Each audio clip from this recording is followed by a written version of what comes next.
नमस्कार साथियों, स्वागत है आपका हमारे चैनल इंस्पिरेशन सक्सेस पर। मित्रों, आज का ये वीडियो बहुत ही महत्वपूर्ण है क्योंकि आज के इस वीडियो में हम बात करेंगे स्वयं भगवान श्री कृष्ण के श्री मुख से निकली श्रीमद् भगवत गीता के दिव्य ज्ञान से प्रेरित ऐसे पवित्र और अनमोल विचारों की जो आपके जीवन से सारे दुख, चिंताओं और निराशाओं का अंत करके जीवन को नई ऊर्जा, उमंग और खुशियों से भर देंगे। श्रीमद् भगवत गीता सिर्फ एक धर्म के लिए नहीं है, बल्कि इसे धरती के हर इंसान को पढ़ना और समझना चाहिए ताकि वह अपनी जिंदगी में सुख, शांति और सफलता को प्राप्त कर सके। कहा जाता है कि जिस घर में गीता का पाठ हर रोज पढ़ा जाता है या सुना जाता है, उस घर में भगवान श्री कृष्ण स्वयं आते रहते हैं। मित्रों, अगर आप भगवान श्री कृष्ण के इस बहुमूल्य ज्ञान का लाभ अधिक से अधिक लेना चाहते हैं तो श्रीमद् भगवत गीता से प्रेरित इस ज्ञान को पूरा अंत तक सुने और इन विचारों को आप हर रोज सुबह और रात में सोने से पहले जरूर सुने। तो चलिए सुनते हैं भगवान श्री कृष्ण के श्री मुख से निकले इन अनमोल विचारों को। श्री कृष्ण कहते हैं, जो होता है अच्छे के लिए होता है। कभी कभी विपरीत परिस्थितियां हमारी वर्तमान स्थिति को अच्छा करने के लिए आती हैं। मन चंचल होता है, ये इधर उधर भागता है और किसी भी कार्य की एकाग्रता का दुश्मन है। लेकिन यदि यह व्यक्ति के बस में हो जाए तो इससे अच्छा कोई मित्र नहीं। इसलिए मन को एकाग्र करना जरूरी है और मन को एकाग्र करने के लिए बस थोड़े से प्रयास और अभ्यास की जरूरत होती है। श्री कृष्ण कहते हैं, मेरे लिए ना कोई शत्रु है, ना कोई मित्र, ना ही कोई प्रिय है, ना कोई निर्धन है, ना ही कोई धनी है। बस जो भक्ति भाव के साथ मुझे याद करते हैं, मैं उनका हूँ और वो मेरे। श्री कृष्ण कहते हैं, वो किसी के भाग्य के निर्माता नहीं है।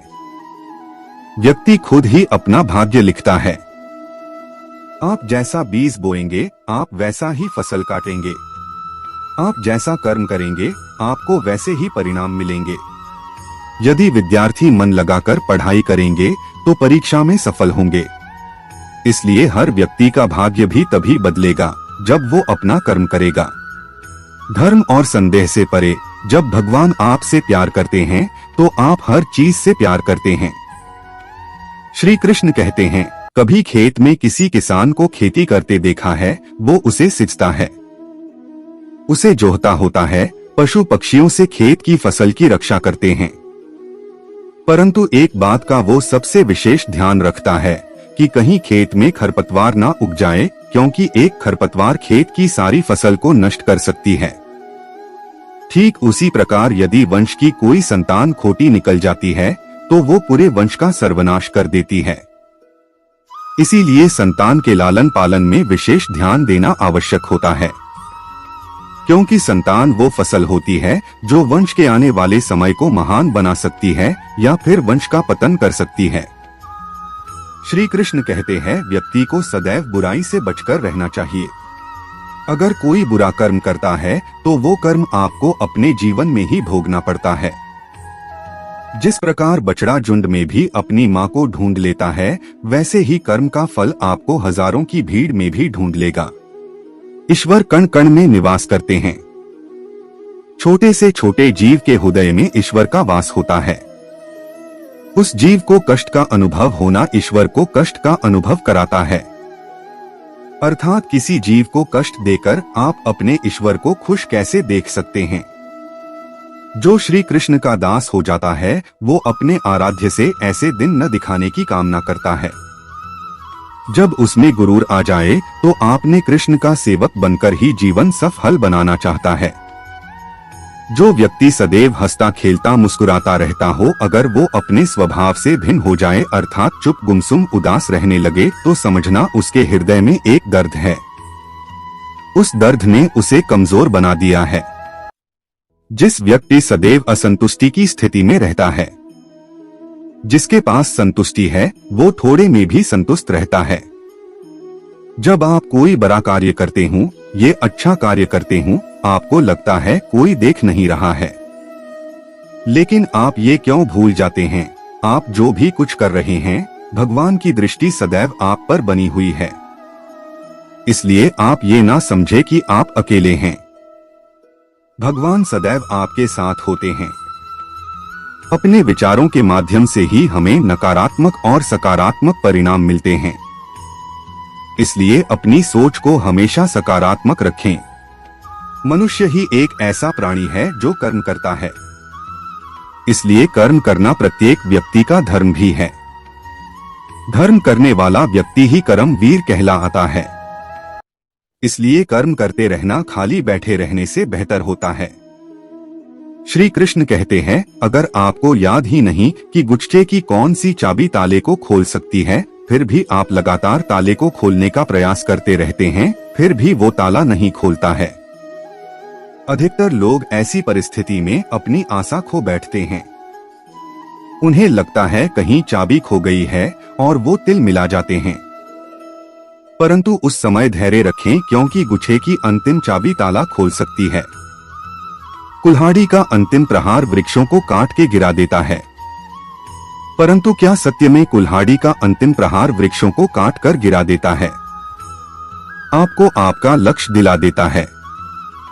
नहीं, आपका निरंतर प्रयत्न ही आपको सफलता दिलाता है। जब आपका मन निराश हो, अपने कार्य में दोगुनी उत्साह से जुड़ जाए, क्योंकि अनावरत बहता जल ही कठोर चट्टान को काट सकता है। सफलता का मूल है परिश्रम, प्रयास और आशा। श्री कृष्ण कहते हैं, आपको पूरे धैर्य और भगवान पर विश्वास के साथ अपना जीवन निर्वाह करना चाहिए। लोग अक्सर सच कहने से बचते हैं या डरते हैं, पर सत्य कभी छुप नहीं सकता, ना ही कभी मिट सकता है। हम कितना भी छुपा लो, एक दिन सच तो उजागर हो ही जाएगा। इसलिए जो बात सच पर आधारित हो, उसे कहने या मानने से कभी नहीं डरना चाहिए। लोग अपने शरीर को सुंदर बनाने में लगे रहते हैं, पर आत्मा की सुंदरता शरीर की सुंदरता से कहीं ज्यादा महत्वपूर्ण है। शरीर तो नश्वर है, मिट्टी से बना है और मिट्टी में ही मिल जाता है, पर आत्मा अमर है, इसलिए आत्मा की सुंदरता पर ध्यान दो। आत्मा की सुंदरता स्वयं को भगवान में लीन करने में मिलती है। जो अज्ञानी व्यक्ति होता है, वो ये गलत फहमी पाल लेता है कि मैं करता हूँ, सभी कार्य मेरे द्वारा किए जा रहे हैं। ऐसे में उसमें अहंकार घर कर लेता है। परंतु इस सृष्टि में जो भी हो रहा है, सब कुछ भगवान के इच्छा से हो रहा है। अज्ञानता के कारण व्यक्ति में जब अहंकार जन्म लेता है, तो उसका पतन होना निश्चित है। श्री कृष्ण कहते हैं, मनुष्य का जीवन ऋतुओं के समान होता है। आज ग्रीष्म तो कल वर्षा, परसों शीत, तनिक संकट आया तो हम संयम खो बैठते हैं, तो तनिक ऋतुओं बदले तो हम अधीर हो जाते हैं। अपने आक्रोश, अपने क्रोध में हम उनसे ही संबंध बिगाड़ लेते हैं जो हमारे अपने होते हैं। क्यों ऐसा ही होता है ना? हमें लगता है कि हमारे अपने हैं, फिर से मना लेंगे, परंतु स्मरण रखिए, साधा ऐसा करना संभव नहीं होता। सागर की उछल और फटे दूध को चाहे कितना मत लो, उसमें से मातम नहीं निकलेगा। इसलिए अपने संबंधों को संभाल कर निभाना चाहिए। श्री कृष्ण कहते हैं, जो व्यक्ति अपने अहंकार से भारी हो जाता है, जिसमें अभिमान भर जाता है, वो उस पत्थर की भांति हो जाता है, जो भारी होने के बावजूद भी नदी की धारा में डूबकर अपना अस्तित्व खो देता है। अगर किसी लक्ष्य, खुशियां, सफलता की प्राप्ति में लंबा समय लग रहा है, प्रतीक्षा की अवधि अधिक है, तो हो सकता है आपकी अपेक्षा से ज्यादा आपको मिलने वाला है। अपने कर्म पर अडिग रहिए और विश्वास रखिए उस स्वर पर जो आपके कर्म की परीक्षा ले रहा है। जो लोग जीवन को भूत और अतीत के भरोसे छोड़ देते हैं, उन्हें श्री कृष्ण सावधान करते हैं। जीवन का अर्थ ना भूत है ना भविष्य, जीवन केवल और केवल वर्तमान है। इसलिए वर्तमान में अपने जीवन का आनंद उठाए। श्री कृष्ण कहते हैं, संगति या साथ, मित्र या साथी मनुष्य के व्यक्तित्व के लिए सबसे महत्वपूर्ण होती है। और यदि इसी जल को हम मलिन कीचड़ में मिला दें, तो ये जल कीचड़ बन जाएगा। ऐसी कोई युक्ति नहीं कि जल बिना घुले मिले दूध या किचन में अपना अस्तित्व बनाए रखें या उनसे अलग रहें। और ठीक ऐसा ही मनुष्य के जीवन में भी होता है। यदि एक गुणहीन व्यक्ति गुणवानों की संगत में बैठे, तो उसे लोग क्या समझेंगे? गुणवान सम्मान का पात्र समझा जाएगा, और यदि एक गुणवान व्यक्ति गुणहीनों के संगत में जा बैठे तो उसे भी तिरस्कार मिलता है। इसलिए अपने जीवन में सदैव संगति सोच समझकर सावधानी से चुनिएगा। श्री कृष्ण कहते हैं, वो सब कुछ करो जो तुम्हें करना है, लेकिन लालच से नहीं, अहंकार से नहीं, वासना से नहीं, ईर्ष्या से नहीं, बल्कि प्रेम, करुणा और भक्ति के साथ। श्री कृष्ण कहते हैं, नरक के 3 द्वार हैं, काम, क्रोध और लोभ। जो व्यक्ति कामी प्रवृत्ति का होता है, जिसके मन में लोभ होता है और जो अत्यधिक क्रोधी स्वभाव का होता है, उसके लिए नरक के द्वार सदैव खुले होते हैं। अर्थात ऐसे व्यक्ति को तो सिर्फ नरक में ही जगह मिलती है। मनुष्य सब कुछ चाहता है पर सब कुछ उसे नहीं मिल सकता। आपको जो नहीं मिला उसके लिए पश्चाताप मत करो, और जो आपसे खो गया, जो आपसे अलग हो गया, उसके लिए निराश भी मत हो। भगवान कहते हैं, मैं सभी प्राणियों के हृदय में स्थित आत्मा हूँ। मैं ही सभी प्राणियों का आदि, मध्य और अंत हूँ। समय एक सा नहीं रहता। आज दुख है तो कल सुख भी आएंगे, और सुख के बाद दुख आना भी स्वाभाविक है। श्री कृष्ण कहते हैं, मनुष्य भी बड़ा विचित्र प्राणी है।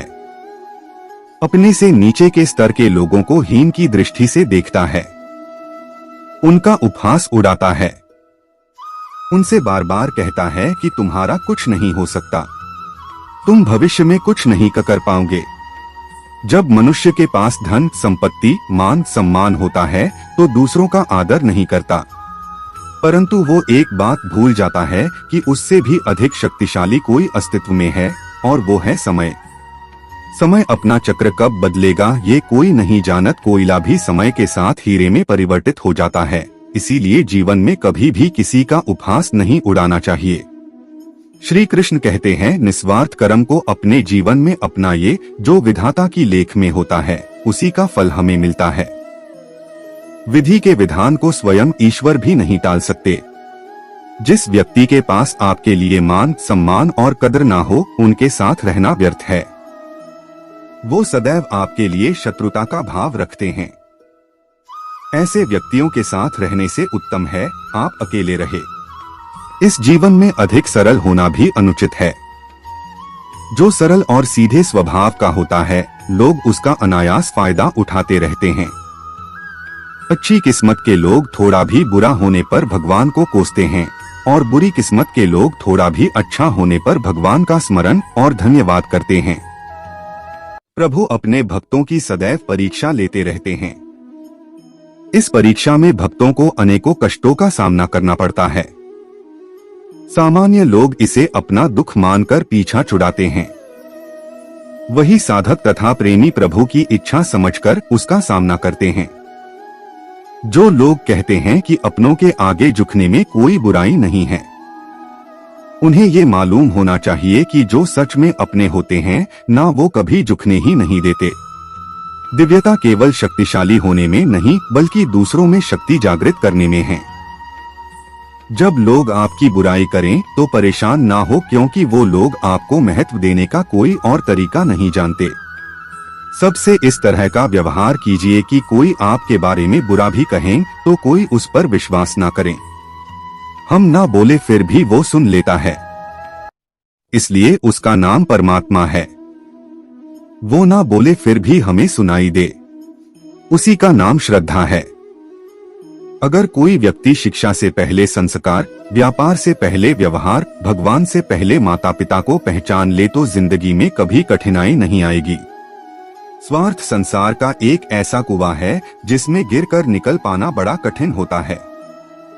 श्री कृष्ण कहते हैं, आपने चुंबक को तो देखा ही होगा कैसे वो लोहे की ओर आकर्षित होता है और कैसे वो लोहे को अपनी ओर आकर्षित करता है, क्योंकि उसके स्वभाव में ही आकर्षण है। हम सबके भीतर एक ऐसा ही चुंबक होता है, विचार का चुंबक, जो सद अपने ही जैसे विचारों को आकर्षित करता है।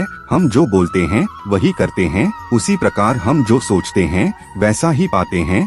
साधु ईश्वर का नाम जपता है तो उसे ईश्वर मिल जाता है, अर्थात फल हमारी सोच पर ही निर्भर करता है। इसलिए हमेशा सकारात्मक सोचिए। एक शहर में एक परिश्रमी, ईमानदार और सदाचारी लड़का रहता था। माता पिता, भाई बहन, मित्र रिश्तेदार उससे बहुत प्यार करते थे। सबकी सहायता को तत्पर रहने के कारण पड़ोसी से लेकर सहकर्मी तक उसका सम्मान करते थे। सब कुछ अच्छा था, किंतु जीवन में वह जिस सफलता प्राप्ति का सपना देखा करता था वह उससे कोसों दूर था। वह दिन रात जी जान लगाकर मेहनत करता, किंतु असफलता ही उसके हाथ लगती। उसका पूरा जीवन ऐसे ही निकल गया और अंत में जीवन चक्र से निकलकर वह काल चक्र में समा गया। क्योंकि उसने जीवन में सुकर्म किए थे, इसलिए उसे स्वर्ग की प्राप्ति हुई। देवदूत उसे लेकर स्वर्ग पहुँचे। स्वर्ग लोक का अलौकिक सौंदर्य देखकर हुआ मंत्रमुग्ध हो गया और देवदूत से बोला, ये कौन सा स्थान है? देवदूत ने बोला, ये स्वर्ग लोक है। तुम्हारे अच्छे कर्म के कारण तुम्हें स्वर्ग में स्थान प्राप्त हुआ है। अब से तू ये सुनकर लड़का खुश हो गया। देवदूत ने उसे वह घर दिखाया जहाँ उसके रहने की व्यवस्था की गई थी। वह एक आलीशान घर था। इतना आलीशान घर कि उसने अपने जीवन में कभी नहीं देखा था। देवदूत उसे घर के भीतर ले गया और एक एक करके सारे कक्ष दिखाने लगा। सभी कक्ष बहुत सुंदर थे। अंत में वह उसे एक ऐसे कक्ष के पास लेकर गया जिसके सामने स्वप्न कक्ष लिखा हुआ था। जब वह उस कक्ष के अंदर पहुँचे तो लड़का ये देखकर दंग रह गया कि वहाँ बहुत सारी वस्तुएं आज जीवन मेहनत की थी, किंतु हासिल नहीं कर पाया था। आलीशान घर, कार, उच्चाधिकारी का पद और ऐसी बहुत सी चीजें जो उसके सपनों में ही रह गए थे। वह सोचने लगा कि इन चीजों को पाने के सपने मैंने धरती लोक में देखे थे, किंतु वहाँ तो मुझे मिले नहीं। अब यहाँ इनके छोटे प्रतिरूप इस तरह से क्यों रखे हुए हैं? वो अपनी जिज्ञासा पर नियंत्रण नहीं होता है और उन्हें पूरा करने का प्रयास करता है। ईश्वर और ब्रह्मांड मनुष्य के हर सपने पूरा करने की तैयारी करते हैं, लेकिन कई बार असफलता प्राप्ति से हताश होकर और कई बार दृढ़ निश्चय की कमी के कारण मनुष्य उस क्षण प्रयास करना छोड़ देता है जब उसके सपने पूरे होने वाले होते हैं। उसके वही अधूरे सपने यहाँ प्रतिरूप के रूप में रखे हुए हैं। तुम्हारे सपने भी यहाँ प्रतिरूप के रूप में रखे हैं। तुमने अंत समय तक हार ना मानी होती तो उसे अपने जीवन में प्राप्त कर चुके होते। लड़के को अपने जीवन काल में की गई गलती समझ आ गई, किंतु मृत्यु पश्चात अब कुछ नहीं कर सकता था। इस कहानी से हमें यही सीख मिलती है कि किसी भी कार्य को पूर्ण करने की दिशा में अगर आप आगे बढ़ रहे हैं तो उसे दृढ़ निश्चय के साथ कीजिए, चाहे कितनी भी मुश्किलें क्यों न आए, चाहे कितनी बार भी असफलता का सामना क्यों न करना पड़े। अपने सपने को पूरा करने की दिशा में तब तक प्रयास करते रहेंगे जब तक वो पूरे नहीं हो जाते हैं। अन्यथा समय निकल जाने के बाद ये मलाल रह जाएगा कि काश मैंने थोड़ा प्रयास और किया होता। अपने सपनों को अधूरा मत रहने दीजिए। दृढ़ निश्चय और अथक प्रयास से उन्हें हकीकत में तब्दील करके ही दम लीजिए। श्री कृष्ण सदैव आपके साथ है। जाड़ू में जब तक बंधन होता है तब तक वह कचरे को साफ करता है। बंधन खुल जाने पर जाड़ू खुद कचरा बन जाता है। इसलिए हमेशा अपनों से बंधे रहिए, क्योंकि अनेकता में ही एकता होती है। श्री कृष्ण कहते हैं, वह सपने सच नहीं होते जो सोते वक्त देखे जाते हैं। सपने वही सच होते हैं जिनके लिए आप सोना ही छोड़ देते हैं। नींद तो बचपन में आती थी, अब तो बस थक कर सो जाते हैं। जो कल था उसे भूल कर तो देखो, जो आज है उसे कोशिश करके तो देखो। पछतावा अतीत नहीं बदल सकता और चिंता भविष्य नहीं संभाल सकती। इसलिए वर्तमान का आनंद लेना ही जीवन का सच्चा सुख है। स्वाद छोड़ दो तो शरीर को फायदा और विवाद छोड़ दो तो संबंधों को फायदा। उसी तरह व्यर्थ चिंता छोड़ दो तो जीवन को फायदा। हमें हर संबंध को समय देना चाहिए, क्योंकि कल क्या पता हमारे पास समय हो पर संबंध ना हो। कोशिश कर रहा हूँ कि कोई मुझसे ना रूठे, जिंदगी में अपनों का साथ ना छूटे। कोई तारीफ करें तो तुरंत नाचने मत लग जाना। याद रखिए, तारीफ के पुल के नीचे मतलब की नदी बहती है। समस्याएं हमारे जीवन में बिना किसी वजह के नहीं आती, उनका आना एक इशारा है कि हमें अपने जीवन में कुछ बदलना है। जिंदगी की सबसे अच्छी बात यह है कि हमेशा नहीं रहने वाली। यह एक उम्र के बाद सभी को समझ में आने लगती है कि दिन अच्छे हो या बुरे, दोनों बीत जाते हैं। जिंदगी के कुछ अध्याय ऐसे होते हैं जिन्हें आज नहीं तो कल बंद होना ही है। इसलिए जो आज आपके लिए है ही नहीं, उन्हें जबरदस्ती पकड़ने से क्या। भले ही जीवन भर अकेले रहना, लेकिन जबरदस्ती किसी से रिश्ता निभाने की जिद मत करना। हिसाब रखो, आजकल लोग जल्दी पूछ लेंगे कि तुमने क्या किया है हमारे लिए। चाहे कोई भी व्यक्ति कितना भी बुरा हो, उसमें कोई ना कोई गुण अवश्य होता है। हाल पूछ लेने से कौन सा हाल ठीक हो जाता है। बस तसल्ली हो जाती है कि इस भीड़ भरी दुनिया में कोई आपका भी है। अगर बुरी मानसिकता वाले लोग सिर्फ समझाने से हर बात को समझ जाते तो श्री कृष्ण कभी महाभारत होने ही नहीं देते। रिश्ते कोई भी हो, उसे ऐसे निभाओ, उस रिश्ते की डोर जिंदगी भर ना छूटे। जीवन के हर सुनहरे मोड़ पर यादों को पड़े रहने दो, जुबान पर हंसी की मुस्कान रहने दो, ना रहो खुद उदास और ना ही किसी को उदास रहने दो। दुनिया के 4 स्थान कभी नहीं भरते, समुद्र, शमशान, तृष्णा का घड़ा और मनुष्य का मन। गरीब व्यक्ति की हाय और दोगले व्यक्ति की राय कभी नहीं लेनी चाहिए। पैसा हो तो आपकी अयोग्यता भी किसी को नजर नहीं आती, और गरीबी हो तो आपकी योग्यता भी किसी को नजर नहीं आती। अपना वह है जो किसी और के लिए तुम्हें नजरअंदाज ना करें। जिस तरह थोड़ी सी औषधि भयंकर रोगों को शांत कर देती है, उसी तरह ईश्वर की थोड़ी सी याद बहुत से कष्ट और दुखों का नाश कर देती है। वक्त जैसा भी हो, अच्छा या बुरा, थोड़ी बहुत कमियां भी जरूरी है। इंसान हो तो इंसान लगना भी जरूरी है। आप खुश हो, अच्छी बात है। आपकी वजह से कोई खुश है, ये सबसे अच्छी बात है। श्री कृष्ण कहते हैं, अगर कोई तुम्हें दुखी करे तो बुरा मत मानना, क्योंकि लोग उसी पर पत्थर मारते हैं जिस पेड़ पर ज्यादा मीठे फल होते हैं। जब इंसान बिना चाबी के कोई ताला नहीं बनाता, तो वह तो फिर भी भगवान है। वह ऐसी समस्या का निर्माण क्यों करेंगे जिसका कोई हल हो ही ना। मौन रहना एक साधना है और सोच समझकर बोलना एक कला है। किसी को कोई फर्क नहीं पड़ता कि आप किन हालातों में जी रहे हैं। आपको खुद ही आपके हालात बदलने होंगे। आप अपने आप से इतने मजबूत होने का वादा करो कि दुनिया की कोई भी चीज आपके मन की शांति को भंग ना कर सके। जब किसी की जिंदगी में आपकी जगह कोई और आ जाए तो आपका पीछे हटना ही बेहतर होता है। अक्सर इंसान को वही रिश्ते ठगा देते हैं जो उसका इकलौता सुकून होते हैं। अगर आप दुख पर ध्यान दोगे तो हमेशा दुखी रहोगे, और सुख पर ध्यान दोगे तो सुखी रहोगे। आप जिस चीज पर ध्यान दोगे वही चीज सक्रिय हो जाएगी और आपके जीवन में तुरंत प्रवेश करना शुरू कर देगी। यही कुदरत का नियम है। हृदय से जो दिया जाता है वह हाथ से नहीं, मन से जो कहा जाता है वह शब्द से नहीं। चिंता मत करो, क्योंकि जिसने तुम्हें इस दुनिया में भेजा है उसे आपकी ज्यादा चिंता है। संबंधों को समय की नहीं, समझ की भी जरूरत होती है।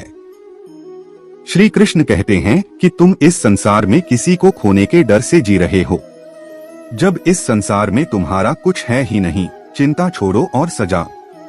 परमेश्वर आपकी सभी चिंता और परेशानियों से बहुत बड़ा है। जिंदगी जीनी है तो तकलीफ तो होगी, मरने के बाद तो जलने का भी एहसास नहीं होता। अपने वह नहीं होते जो तस्वीर में साथ खड़े होते हैं, अपने वह होते हैं जो तकलीफ में साथ खड़े होते हैं। जमाने की इस भीड़ में जिंदगी कहाँ सुकून पाएगी। बैठो कभी 2 पल तन्हाइयों में, खुद की खुद से मुलाकात हो जाएगी। इंसान अपना बुरा वक्त तो भूल जाता है, लेकिन बुरे वक्त में जिन लोगों ने बुरा रवैया किया था उनको कभी नहीं भूलता। अच्छे विचारों में इतने व्यस्त हो जाओ कि गलत विचार आपको छू भी ना पाएं। लोगों के काम आते रहें, क्योंकि कुदरत का एक उसूल है कि जिसके कुएं से लोग पानी पी रहे हैं वहां कभी सूखता नहीं है। अगर आपको यह वीडियो अच्छा लगा तो वीडियो को लाइक कर दीजिए। ऐसे ही और वीडियो देखने के लिए चैनल को सब्सक्राइब कर दीजिए।